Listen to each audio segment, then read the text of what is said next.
Bonjour, moi je m'appelle Marc Walter, je suis originaire de France à l'origine, j'habite en Outaouais depuis 25 ans et puis je pratique le land art depuis 2004. Et en fait au départ je ne suis pas un artiste, je suis un gestionnaire de formation. Mais je pense que j'ai en fait toujours été un artiste dans l'âme. Déjà en France je créais beaucoup de choses mais je ne l'ai jamais pris au sérieux là-bas. J'ai fait des petits contrats ici et là mais vraiment rien d'important. Et une fois que j'ai immigré ici, je me suis aperçu qu'en fait, quand on découvre un nouveau pays, une nouvelle culture, c'est aussi une manière c'est un peu comme une nouvelle naissance. C'est-à-dire qu'on peut redevenir celui qu'on a envie d'être au fond de soi-même, qu'on a peut-être un peu oublié. Et pour faire une longue histoire courte, en fait, à un moment donné, j'ai décidé de faire de l'art, de faire de la peinture. Et tranquillement, pas vite, j'ai commencé à en faire un métier. D'abord en faisant des techniques mixtes, donc en utilisant toutes sortes de matières recyclées et trouvées pour faire des compositions diverses et variées, avec des œuvres qui étaient parfois toutes petites, parfois assez grandes. Et puis un jour, j'ai décidé de commencer à travailler dans la nature. Et comme tout site qui est patrimonial et qui réfère à l'époque des colons, le développement de la terre s'est fait à partir de l'eau et du bois. On a navigué, on s'est déplacé avec l'eau, on a été capable de nourrir le bétail, les hommes et de boire avec l'eau. On a été capable d'abattre des arbres et de les transporter sur l'eau.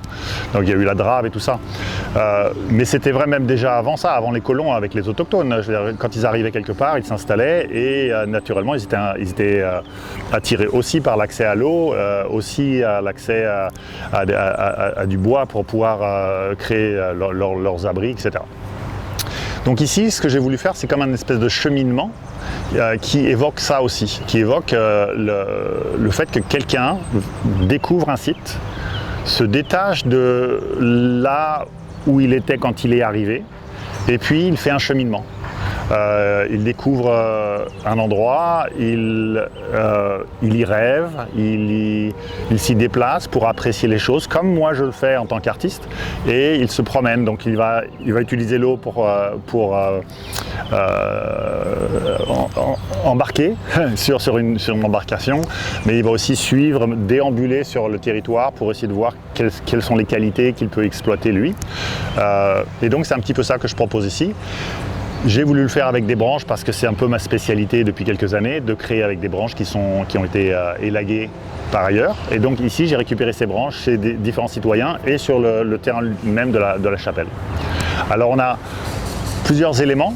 On a un portail qui est un petit peu le présent, qui exprime l'endroit où on en est quand on arrive sur le territoire. Il y a un personnage qui semble s'extraire de ce portail. Et puis ensuite, on a un autre élément qui est une espèce d'embarcation qui évoque le rêve, le voyage, le déplacement, peut-être l'approche spirituelle, une sorte de petit fleuve ou de rivière qui sinue sur le terrain pour aboutir à une forme qui va évoquer une sorte de fondation. Mais c'est une bonne question quand même. En fait, c'est que j'ai décrit un petit peu je viens de décrire un petit peu les éléments, donc avec le portail, le personnage, l'embarcation, la rivière et puis la fondation. Mais ça, c'est mon interprétation à moi. Et ici, c'est vraiment une œuvre qui est destinée à faire ralentir les gens et à les faire réfléchir, à leur faire redécouvrir un site, mais peut-être aussi à aller jusqu'à une redécouverte de soi, si on peut dire, ou un questionnement sur soi. C'est en fait, je leur propose quelque chose. Après, les gens, quand ils vont arriver ici, ils vont arriver dans un état, dans une humeur particulière. Et puis, en fonction de leur humeur, leur lecture de l'œuvre va changer. Donc moi, je ne peux pas savoir qu'est-ce que les gens vont ressentir. Je leur offre quelque chose. Et c'est à eux d'interpréter, d'y lire peut-être la même histoire que moi je viens d'élaborer ou qui m'a inspiré, mais peut-être que ça va être quelque chose de totalement différent. Alors l'art contemporain, c'est sûr que quand on parle d'art contemporain, c'est un mouvement artistique. Moi, j'ai pas fait d'études en histoire de l'art, mais l'art contemporain, en général, quand on pense à l'art contemporain, c'est des œuvres qui ont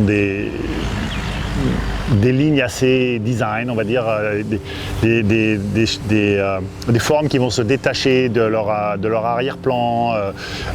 Ça correspond en fait à une certaine époque. Mais pour moi, l'art contemporain, c'est l'art d'aujourd'hui. Être contemporain, c'est être de son temps. Et donc, vous et moi, on est contemporains. C'est-à-dire on vit à la même époque. Et je trouve que une bonne définition de l'art contemporain, pour moi, ce serait de l'art qui est de son temps.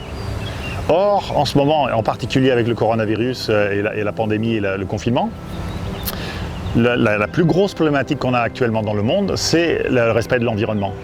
Et quand on parle d'art environnemental ou de land art, c'est justement ça, c'est d'être en symbiose, en intégration dans la nature, en pensant à qu'est-ce qui va être laissé plus tard. C'est-à-dire que quand ces œuvres vont disparaître, de par leur matière, elles vont disparaître et elles vont rejoindre la nature. Donc ça fait partie d'un cycle. Et donc, en ce sens-là, le land art, c'est un art qui se doit d'être contemporain et qui se doit d'être considéré comme contemporain. Ben, je pense que pour la plupart des artistes, je pense que tout le monde est un artiste en soi. Tout le monde a de la créativité, mais pour des raisons qui sont souvent liées à l'enfance, on est capable ou pas de les exprimer, d'exprimer cet art-là.